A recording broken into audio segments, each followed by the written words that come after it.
Aku kalau nak kahwin lagi, aku datang Hansmi juga. Sambung balik. Ya, jadi Alhamdulillah rezeki kita semua, rezeki bakal-bakal pengantin juga.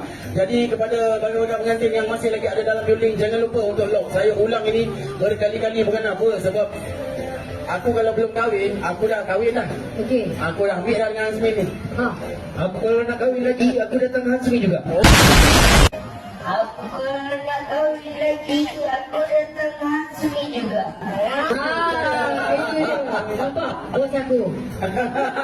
Aku rasa lepas ni aku nak bawa mic satu lagi lah yang burung kat kepala tu. Dia sambil dia bagi dia boleh cakap. Kalau kahwin laju je, tak sedar diri betul. Biasalah, lelaki memang begitu, tak apa. Tak ada, aku tak ada. Aku memang baik. Relakan saja. Sebab ketentuan kita dengan Allah Subhanahu Wa Taala. Betul. Dia yang pertama-tamanya kalau Allah tak izin, awak pilih macam mana pun tak dapat. Ya, betul. Ah.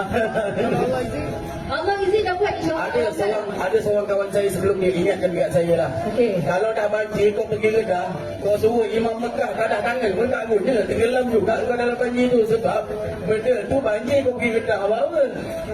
Kan Allah tak izin. Ya, Kita betul. dah- kalau Tuhan izin, insya-Allah. Dan kami sentiasa memohon doa semoga orang kata apa, urusan rumah tangga anda yang bakal berlangsung pada masa akan datang untuk tahun 2026, 2027 juga 2028 dipermudahkanlah. Ya, InsyaAllah betul. mudah-mudahan. Saya aku segalanya dengan izin Allah. Betul. Allah juga memberi kita akal dan fikiran untuk berfikir secara waras. Dan Alhamdulillah relevan. ada backup.